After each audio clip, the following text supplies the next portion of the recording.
चल शादी कर लेते हैं। मैं हमेशा हमेशा के लिए तुम्हारी बन के रहना चाहती हूँ।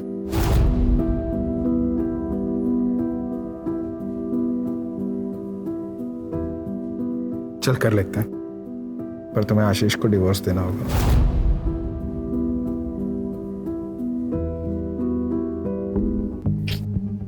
वो डिवोर्स के लिए कभी नहीं मानेगा। इसीलिए तो समझा रहा हूँ, जो चल रहा है उसे चलने दो। देखो मेरे पास अच्छी गाड़ी होती, अच्छा घर होता, अच्छी जॉब होती, तो तुम्हें आशीष के साथ रहने ही नहीं देता। मैं खुद ही बोल देता, लात मार के भगाओ इससे। मैं समझती हूँ जितेन, पर ऐसे छुप छुप के मिलने में तो खतरा है ना। अगर किसी दिन आशीष को पता चल गया तो तब की तब देखेंगे।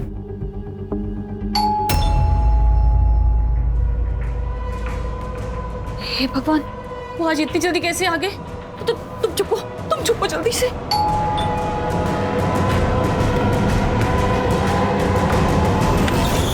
घंटी सुनाई नहीं देती क्या? कब से कंट्रोल करके खड़ा हूं।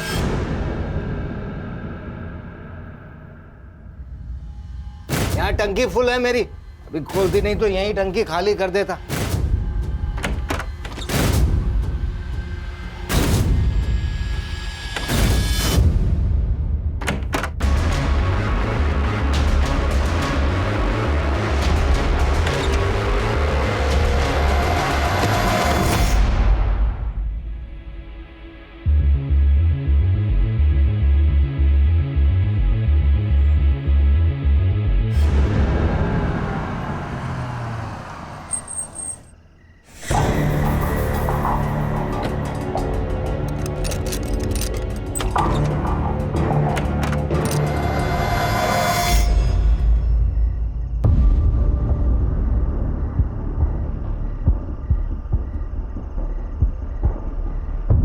क्या हुआ?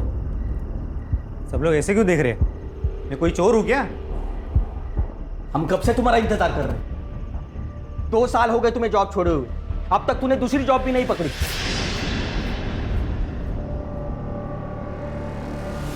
तुम्हें पता भी है 5 लोगों के परिवार के लिए कितना खर्चा आता है? देख, मैं अकेले इस घर का खर्चा नहीं उठा सकता। तो मैंने कब मना किया है? जब भी जॉब लगेगी ना, सारे पैसे लौटा दूंगा। जैसे आवारों की तरह घूमने से जॉब नहीं मिलती, उसके लिए हाथ पैर मारने पड़ते हैं। दिन भर है ना काम के लिए बाहर घूमता हूँ। अगर इतना लग रहा है ना तो तुम्हारे कमाई का एक निवाला नहीं खाऊंगा कल से। मुझे पता है जॉब कैसी ढूंढी जाती है, ज्यादा भाषण देने की जरूरत नहीं है। देख अक्षय, तू कल से घर में पैसे देना शुरू कर दे, नहीं तो चला जाए यहाँ से। चला जाऊं? ऐसे कैसे चला जाऊं? ये घर है ना हम दोनों के नाम पे है, मैं नहीं जाने वाला। आपको पता भी है इस घर में जीना मेरे लिए कितना मुश्किल हो गया है, जहां बात बात पर जताया जा रहा है कि हम पर एहसान किए जा रहे हैं। मैं कुछ नहीं जानती, आप इनके पैसे दे दीजिए, नहीं तो हम ये घर छोड़कर चले जाएंगे।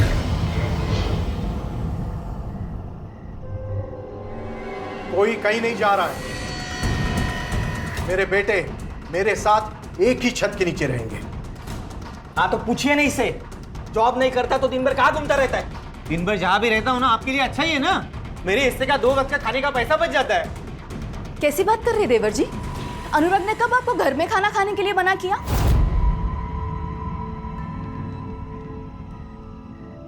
तो फिर किसी को क्यों जानना है मैं दिन भर क्या करता हूँ, कहाँ रहता हूँ?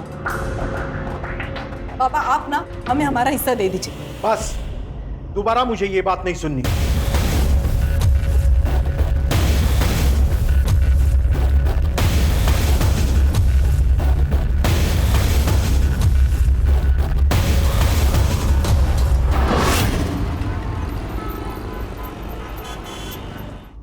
सुनिए, वो मुझे कुछ पैसे चाहिए थे, वो घर का थोड़ा सामान लेकर आना है।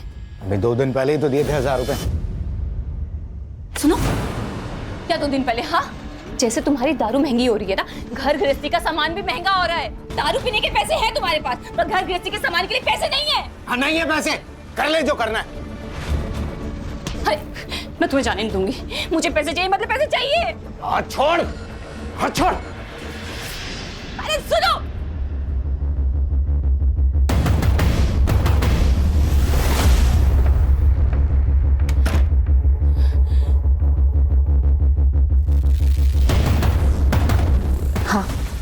वो अभी घर से बाहर निकला है। ठीक है।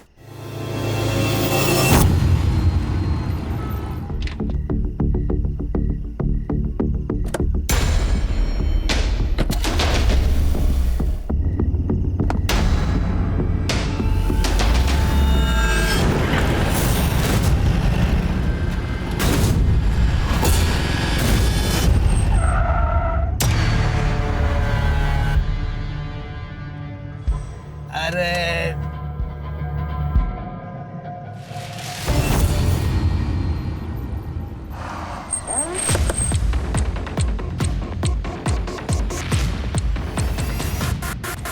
बॉडी पर कहीं भी स्ट्रगल के मार्क्स नहीं है।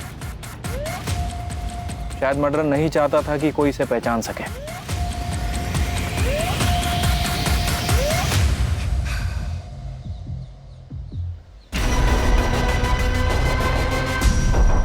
सर गाड़ी में कुछ नहीं मिला। आरटीओ ऐप से कंफर्म किया है कि ये गाड़ी आशीष खुराना के नाम पे है। आशीष खुराना? बॉडी के साथ में ये खून मैच करके देखो। सिमरन को बुला के आइडेंटिफिकेशन करवाओ, ये गाड़ी फॉरेंसिक में भेजो और आशीष का सीडीआर और कल रात की लोकेशन निकलवाओ। Yes sir. तृप्ति,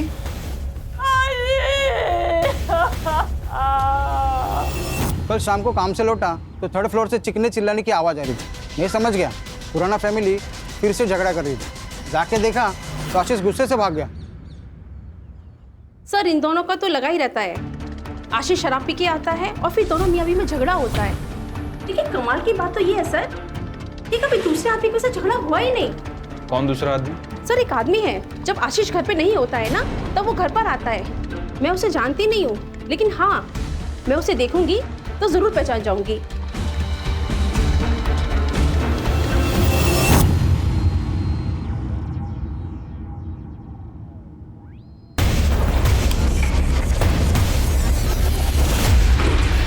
तो आपके हस्बैंड मिस्टर आशीष खुराना उस शाम को 7 बजे घर से बाहर निकले थे और फिर वापस लौटे ही नहीं। जी सर, हर दिन वो आधी रात को घर वापस आते थे। सर उस दिन मैंने फोन किया उन्हें तो उन्होंने कहा कि वो आधे घंटे में आ रहे हैं। सर उसके बाद मेरी आंख लग गई थी तो रात के करीब 3 बजे मेरी आंख खुली। वो घर वापस नहीं आए थे। मैंने उन्हें फोन किया पर सर सुबह तक उनका कोई रिस्पॉन्स नहीं आया। फिर सर मैं पुलिस स्टेशन चली गई। देर रात तक घर से बाहर रहने की क्या वजह थी? काम? नहीं सर, उन्हें शराब पीने की लत लगी हुई थी। शुरू में वो घर पर ही शराब पीते थे। जब मैंने रोका तो बाहर जाने लगे और फिर हर दिन वो नशे की हालत में घर वापस आते थे। काम क्या करते थे वो? सर वो बैंक में जॉब करते थे। 2 साल से उनके पास कोई जॉब नहीं थी तो हमने पड़ोसियों से सुना है कि जब आशीष घर पर नहीं होते थे तो अक्सर आपको एक व्यक्ति मिलने के लिए आया करता था। कहीं ऐसा तो नहीं कि उस व्यक्ति के साथ मिलके आपने आशीष को? व्यक्ति? सर ये आप ये क्या कह रहे हैं? आप मुझ पे मेरे पति की मौत का इल्जाम लगा रहे हैं। फिर आप ये इन पड़ोसियों की बातें सुनकर मुझ पे इल्जाम लगा रही है। सर इनका तो काम होता है किसी के लिए कि कुछ ना कुछ कहना। सर ये तो बस जले पे नमक छिड़कते हैं।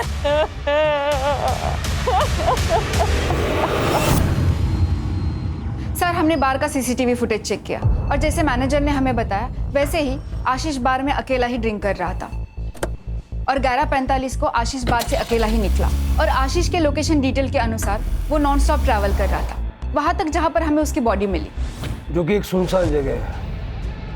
आशीष अकेला गाड़ी चला रहा था, इसका मतलब किसी ने रास्ते में उसे रोका और उस पर हमला किया। ये 12 तारीख की रात का मालजीपाड़ा का डंप डेटा निकलवाओ। Yes sir. Sir PM report और फॉरेंसिक रिपोर्ट आ गई है। सर रिपोर्ट के हिसाब से उसकी मौत 12 तारीख की रात 12 से 13 तारीख की सुबह 3 बजे के बीच में हुई। मल्टीपल स्टैबिंग और एक्सेसिव ब्लड लॉस। और सर उसके लंग्स में धुएं के ट्रेसेस नहीं मिले, मतलब कि उसे मारने के बाद जलाया गया। और सर फॉरेंसिक में कुछ खास नहीं है, उसकी कार में उसके अलावा किसी के फिंगरप्रिंट नहीं है।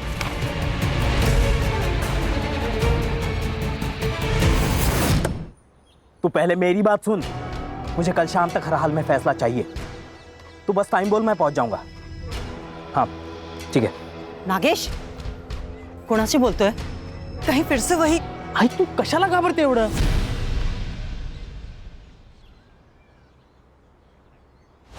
अरे दे, मैं सब पिक कर दूंगा. चल ठीक है, बाय.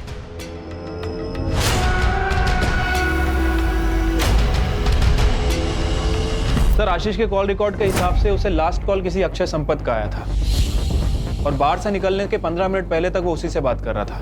बार के सीसीटीवी फुटेज में भी दिखा है सर. अक्षय संपत? हाँ सर, और इसके कॉल रिकॉर्ड में किसी जितेन शाह का भी नंबर मिला और ये तीनों लगातार टच में थे. इनफैक्ट दिन में 2 से 3 बार बात भी किया करते थे. डम डेटा का क्या हुआ? सर आज शाम तक मिल जाएगा.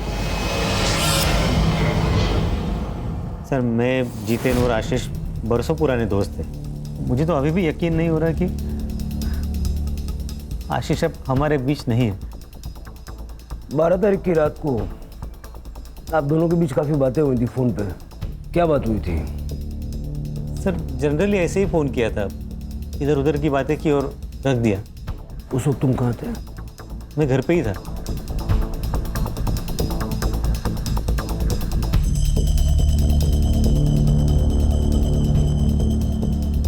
हाँ कदम, ठीक है सर. ये जितेन के पेरेंट्स का कहना है कि 13 अक्टूबर को वो सूरत गया था काम के सिलसिले में. मर्डर के नेक्स्ट डे बाहर चला गया. उसको फोन करके बुलवाओ और ये अक्षय की स्टोरी चेक करो.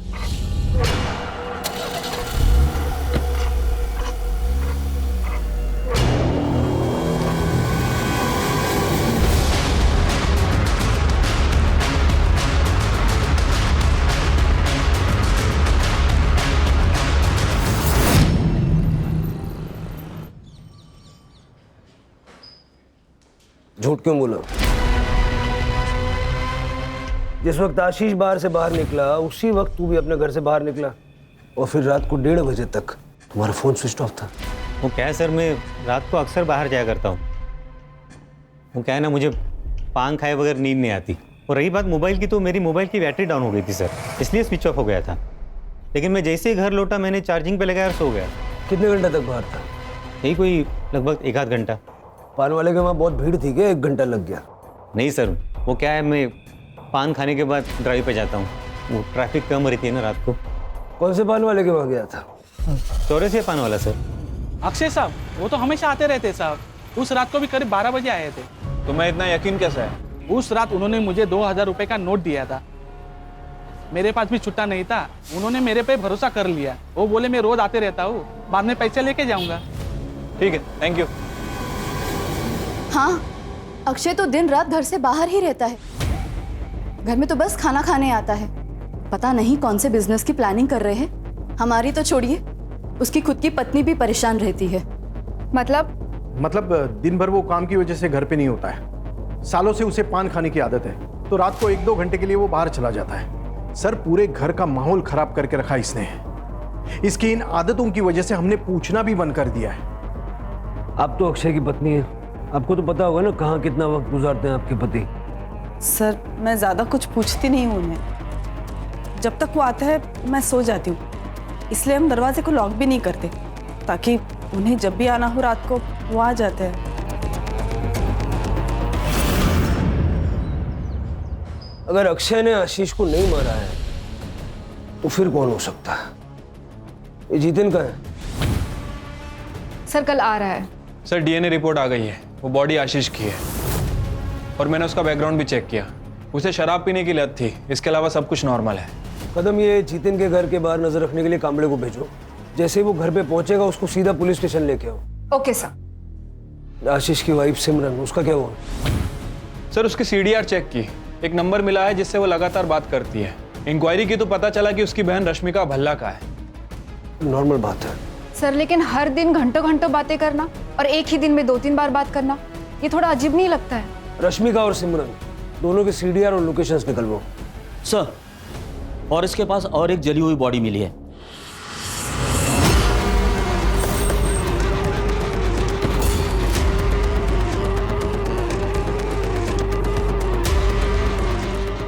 बघा जरा. सर.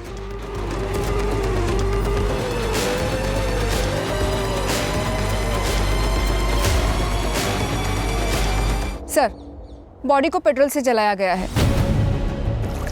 और बॉडी की कंडीशन देख के लगता है कि लगभग 12 घंटे पहले मौत हुई है। सर, गाडीमध्ये काहीच सापडलं नाही। ये गाडी अक्षय संपत के नाम पे है। परिवार वालों को बुला लो।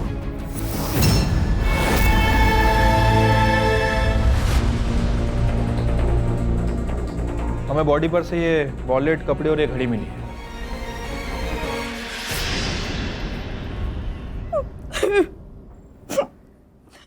बहुत कोसते थे सर ये लोग हमें, उनकी नौकरी क्या चली गई, हमारी हालत तो भिखारी जैसे हो गई थी, इसीलिए अक्षय ने इनसे हिस्से की बात की थी। सर, मैं अपनी फैमिली को टूटने नहीं देना चाहता था, इसलिए मैंने उसे हिस्सा देने से मना कर दिया था। सर, ऐसा कौन सा बाप है जो अपने बेटे की बुरी आदतों की वजह से उसे ना डांटे। 2 साल हो गए सर और जॉब ना मिले, कैसे हो सकता है सर?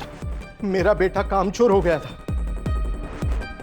इसलिए मैं उसे सही रास्ता दिखाना चाहता था। घर तुम्हारी इनकम से चल रहा था तो घर में भी तुम्हारी चलती होगी। बिल्कुल नहीं सर, भाई था वो मेरा। और सर, कभी कभी समझाने के लिए सख्त रवैया अपनाना पड़ता है, और वैसे हम लोग सब प्यार से ही समझा रहे थे उसको सर। पहले आशीष और अब अक्षय, 2 दोस्तों की मौत हुई है।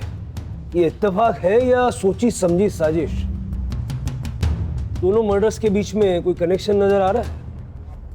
नहीं सर। सिवाय इसके कि दोनों दोस्त थे और दोनों को मारने का तरीका सेम है। सर, जितेन आ गया। क्या? अक्षय नहीं रहा? उसका मर्डर हुआ है उसी तरह जैसे आशीष का हुआ।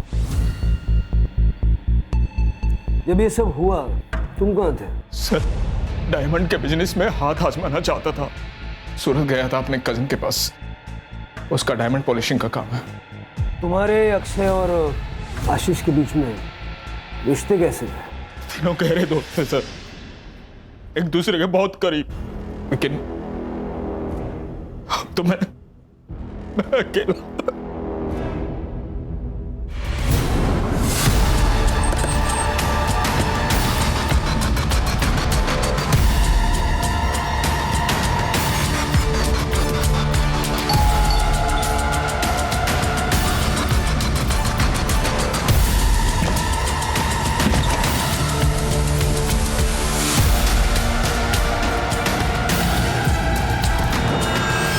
कदम।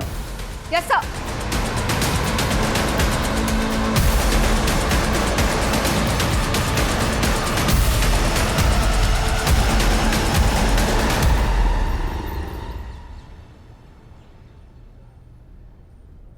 तुम्हारे साथ क्या हुआ था?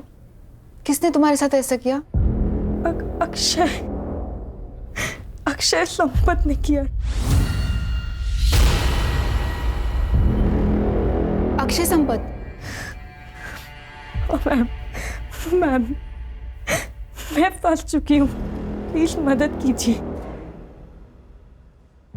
क्या यही है वो आदमी?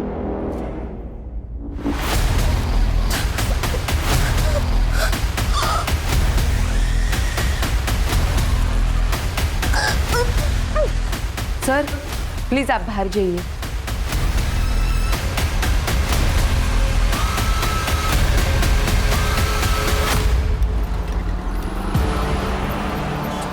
पंद्रह अक्टूबर की सुबह हमें अक्षय की बॉडी मिली और पोस्टमार्टम के हिसाब से अक्षय की मौत को 12 घंटे बीत चुके थे। यानी 14 अक्टूबर की रात को ही अक्षय की मौत हो गई थी, तो वो 15 की सुबह प्रियंका का रेप कैसे कर सकता है? सर, लेकिन अक्षय की फोटो देख के भी प्रियंका ने कंफर्म किया है। लेकिन कदम, ऐसा भी तो हो सकता है कि शायद प्रियंका किसी के कहने पर अक्षय को फ्रेम कर रही है। प्रियंका का बैकग्राउंड चेक करो। Yes sir. सर, प्रियंका के घर की तलाशी ली, ना ही कोई बड़ा अमाउंट मिला है, ना ही कोई बड़ी ज्वेलरी। घर का बेसिक सामान है सर, और थोड़ा बहुत पैसा है। हाँ सर, प्रियंका ने यह फ्लैट रेंट पे लिया था, लेकिन डील के वक्त तो 2 आदमी आए थे। कौन 2 आदमी थे? सर, मैंने प्रियंका के बैंक डिटेल्स चेक किए।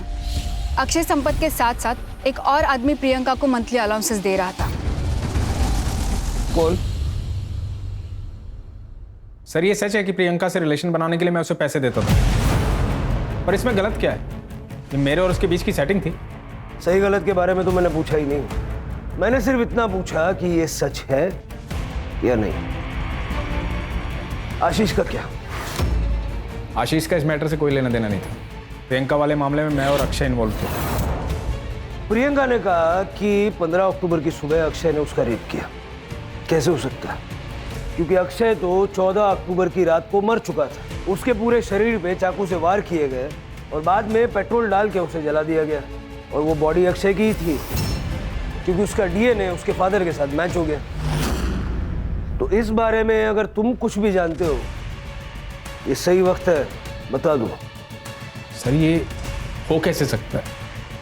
मेरी तो समझ में कुछ नहीं आ रहा। मैं समझाता हूँ। तुमने और प्रियंका ने मिलकर अक्षय और आशीष को मारने का प्लान बनाया।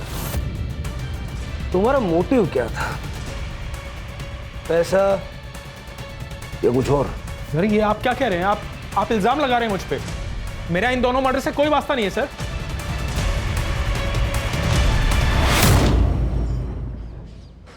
सिर्फ आशीष, जितेन और अक्षय हैं। इन तीनों की दोस्ती के अलावा एक और कनेक्शन है इन तीनों से रिलेटेड। सर 3 साल पहले इन तीनों को एक बड़े स्कैम के चक्कर में पकड़ा था, लेकिन सबूत ना होने की वजह से इन्हें छोड़ दिया गया। मैंने उस केस के इन्वेस्टिगेशन ऑफिसर नचिकेत परब को बुलाया है। सर मैंने आशीष और अक्षय के मर्डर के बारे में पढ़ा। 3 साल पहले आशीष, अक्षय और जितेन इन तीनों ने मिलकर मुंबई के बैंक में फ्रॉड किया था, जिसकी इन्वेस्टिगेशन मैं कर रहा था। क्या किया था? सर दरअसल आशीष, अक्षय और जितेन तीनों लोन डिपार्टमेंट में काम करते थे। 3 साल पहले गवर्नमेंट ने गरीब लोगों के लिए एक स्कीम लाई थी, जिससे वो गरीब लोगों को 50,000 रुपये का लोन दे रही थी।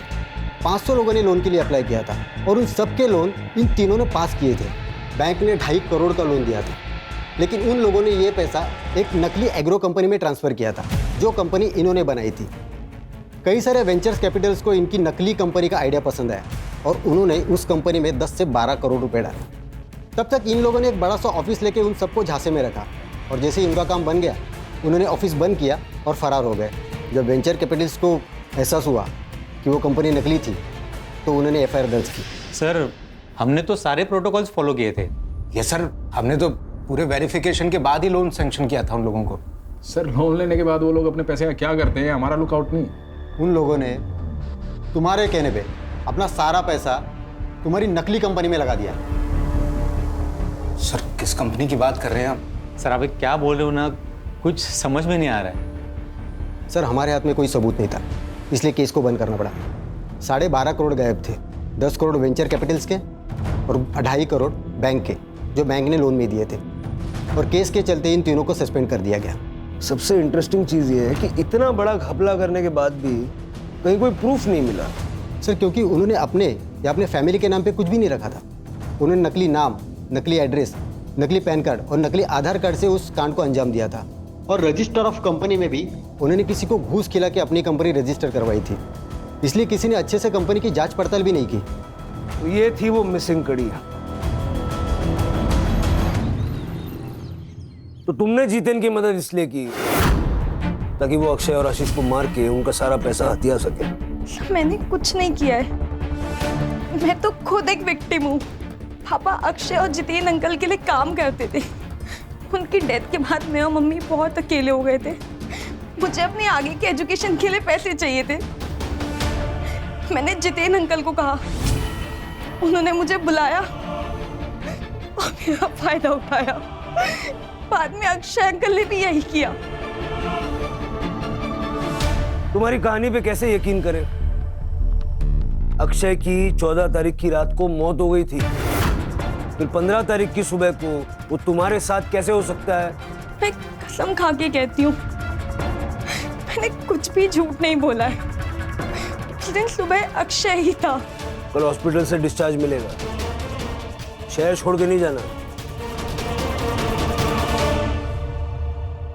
ये जितेन अभी भी प्रियंका की बिल्डिंग में जाता है सर, और जिस दिन प्रियंका हॉस्पिटल में थी, ये उस दिन भी उस बिल्डिंग में गया था। पैसे ढूंढने गया होगा। सर हमने तो फ्लैट को बहुत अच्छे से चेक किया था, हमें तो पैसे नहीं मिले सर। सिमरन से मिलने गया होगा। ये बिल्डिंग में तो रेगुलर जा रहा है और बिल्डिंग के सीसीटीवी में इसे देखा भी गया, लेकिन किस फ्लैट में जाता है ये बताना बहुत मुश्किल है। सर, रश्मिका के CDR रिपोर्ट आ गए हैं। सेम पैटर्न है, सिमरन से कॉल, दिन में कई बार और लंबे समय तक बातें की है। ये रश्मिका रहती कहाँ है? सर, आपकी बहन का और आपका रजिस्टर्ड एड्रेस सेम कैसे हो सकता है? वो आपके साथ रहती है? नहीं सर, मैंने मेरी बहन के नाम से एक सिम खरीदा था। पिछले साल तक वो यहीं रहती थी, फिर उसकी शादी हो गई और वो US चली गई। वो नंबर आप कौन यूज करता है? जितेन। सर, जितेन और मैं एक दूसरे से प्यार करते हैं। आशीष को पता ना चले इसलिए जितेन वो नंबर यूज़ करता था। ये जितेन का और आपका रिश्ता कब से चल रहा है? 2 साल से सर। जब भी आशीष बाहर जाता था तो मैं जितेन को घर बुला लेती थी। इसीलिए आपने और जितेन ने कोर्ट में शादी के लिए रजिस्टर किया है? सर, मेरी और आशीष की शादी तो 6 महीने में ख़त्म हो गई थी।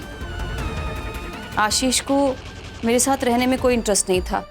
उसकी शराब पीने की लत, रोज़ की लड़ाई, सर मैं थक चुकी थी। और इसी दौरान मुझे जितेन मिला और मैं जितेन से अट्रैक्ट हो गई। और इसीलिए आप दोनों ने मिलकर उसे रास्ते से हटा दिया ताकि आप दोनों आसानी से शादी कर सकें। नहीं सर, नहीं।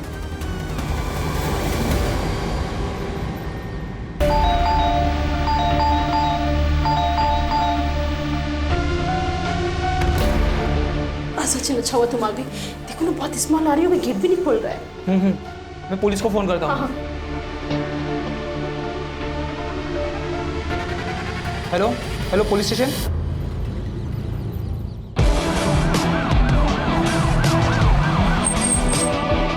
अरे चला बाजू लगा, बैठकर।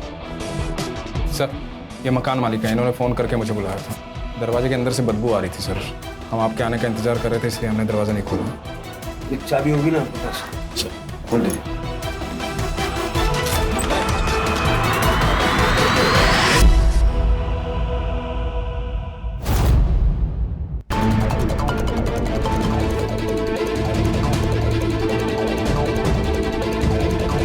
सर, ये सुसाइड नोट मिला है।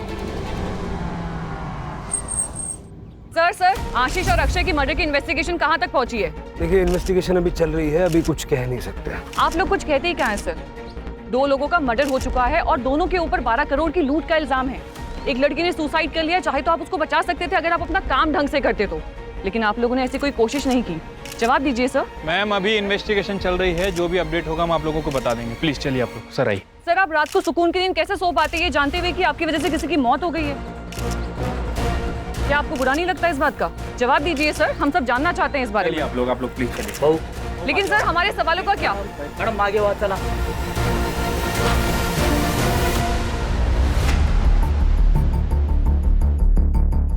हो सकता है कि जितेन और सिमरन ये दोनों इन्वेस्टिगेशन को भटकाने के लिए प्रियंका को मार के ये सुसाइड का नाटक रच रहे हैं। और अगर प्रियंका ने वाकई में सुसाइड किया है तो पोस्टमार्टम रिपोर्ट में क्लियर हो जाएगा। प्रियंका ने कहा कि अक्षय संपत ने उसका रेप किया, जबकि अक्षय तो एक दिन पहले ही मर चुका था। प्रियंका सच बोल रही थी। सर, कसम से हमारे दिमाग में कभी ये ख्याल नहीं आया। और जिस रात आशीष का मर्डर हुआ उस रात 3 बजे तक मैं सिमरन के साथ था। कहानी बहुत अच्छी है, बहुत बढ़िया, लेकिन इस कहानी में ट्विस्ट है। 2 को-कॉन्स्पिरेटर्स की गवाही तो चलेगी नहीं।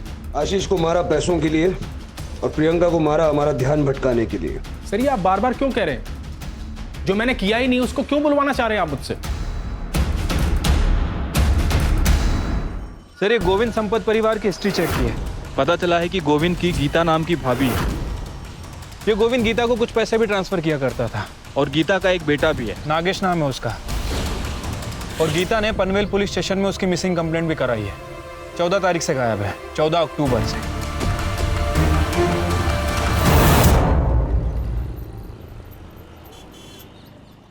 नागेश की किसी के साथ कोई दुश्मनी वगैरह थी क्या? नहीं तो। 14 अक्टूबर को नागेश कहाँ गया था? उस दिन उसने शाम को मुझे फोन किया था और मुझसे कहा कि उसे आने में देरी होगी। मैंने उससे पूछा भी क्यों। उसने कहा था वो घर आके मुझे खुशखबरी देगा। फोन नहीं आया। कदम, नागेश की गाड़ी की डिटेल्स ले लो।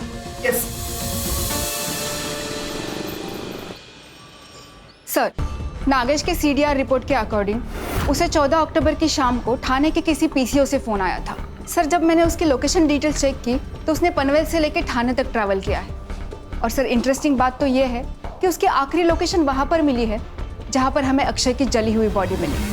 इसका मतलब ये है कि या तो अक्षय ने नागेश को मार दिया और ये दिखाया कि मर्डर अक्षय का हुआ है, और या तो फिर नागेश ने अक्षय को मार डाला और वहां से निकल गया।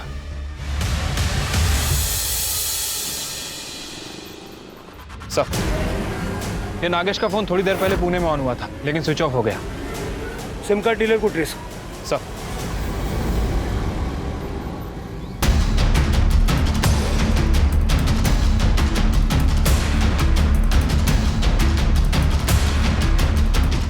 इनमें से कौन था? सर, ये था।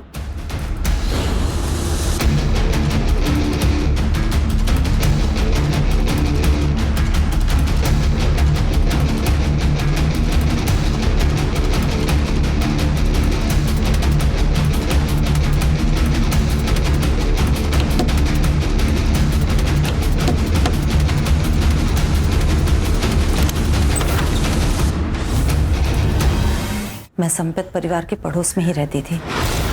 गोविंद शादीशुदा थे, फिर भी हमें एक दूसरे से प्यार हो गया और उसने मुझसे मंदिर में शादी कर ली। और जब मैं प्रेग्नेंट हुई तो उसने मुझे पनवेल वाले घर में शिफ्ट कर दिया ताकि हमारे रिश्ते के बारे में किसी को पता ना चले। लेकिन हाँ, गोविंद की पहली बीवी के बच्चों से उसकी कुछ लड़ाई चल रही थी।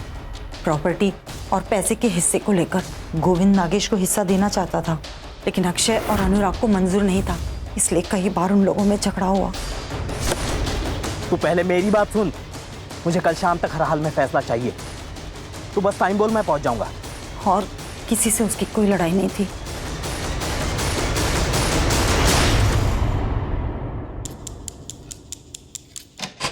मुझे ये बताओ, 12 तारीख की रात को क्या हुआ था? सर, मैंने आशीष को फ़ोन किया तो तूने सोचा कि सारा पैसा तू ले लेगा? सर, मेरे मन में लालच आ गया था। सबसे पहले मैं चौरसिया पान वाले के पास गया और इस बात का ध्यान रखा कि उसे याद रहे कि मैं उसकी दुकान पर आया था। मैंने उसको 2000 का नोट दिया और बोला कि छुट्टा बाद में ले लूँगा। उसके बाद मैं उस रास्ते पर निकल गया जहाँ से आशीष गुजरने वाला था। पीछे आशीष की गाड़ी आई, मैं उसका पीछा करने लगा।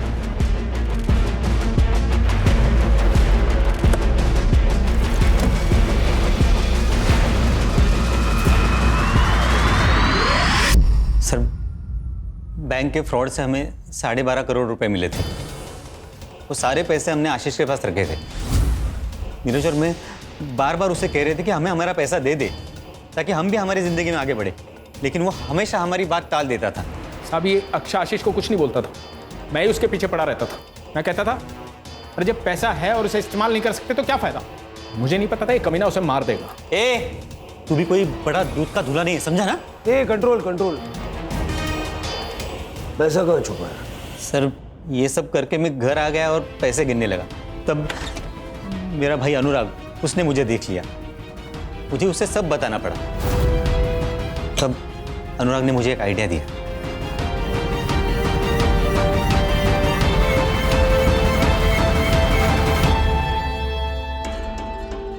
देखिए, आशीष के मर्डर केस में ना चांसेस है कि पुलिस तुझ पे शक करे, क्योंकि उसे लास्ट कॉल तूने किया है। और ये भी हो सकता है कि वो जो पान वाला है वो तुझे याद नहीं रखे। तो फिर अभी क्या करना चाहिए? देख भाई, तुझे मरना होगा। क्या? अरे मतलब तेरे नाम पे किसी और को मरना होगा। लेकिन ऐसा है कौन? तो तुम दोनों ने मिलके नागेश को मारने का प्लान बनाया ताकि नागेश का और गोविंद का डीएनए आसानी से आपस में मैच हो जाए और ये प्रूव हो जाए कि मरने वाला तू है। सर, नागेश ने पहले से ही प्रॉपर्टी के हिस्से को लेकर हमारे नाक में दम कर रखा था, तो हमने सोचा कि एक ही तीर में दो शिकार हो जाएंगे। 14 अक्टूबर को हमने नागेश को फ़ोन करके ये कहा कि हम लोग उसे प्रॉपर्टी के हिस्से में शरीक करने को तैयार है। उस बारे में बात करने के लिए हमने उससे थाना बुलाया। तब अनुराग ने मुझे बताया कि उसे सब कुछ सेट करने के लिए कुछ वक्त चाहिए। तो मैंने सोचा मैं भी अपना समय प्रियंका के साथ बिताऊं। लेकिन सर, जब मैं वहां पहुंचा तब मुझे नहीं चाहिए पैसे, जाओ। तब तक अनुराग ने पुणे में मेरे लिए टैक्सी ड्राइवर के जॉब का इंतजाम करके रखा था। तो मैं प्रियंका को उसी हालत में छोड़कर पुणे चला गया।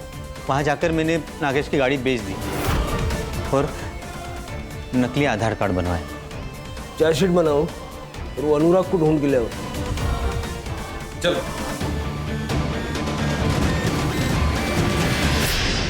इतने गरीबों को लूटा, बैंक को बेवकूफ बनाया, करोड़ों रुपयों का गबन किया, अंत में क्या मिला? पैसा जरूरी है, लेकिन अनैतिक रूप से कमाया हुआ पैसा क्या वाकई आपके काम आ सकता है?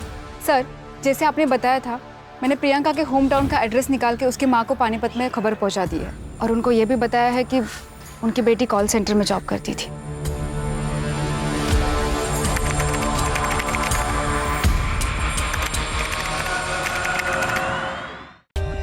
For more updates, subscribe to our channel, click the show links and enjoy watching the videos.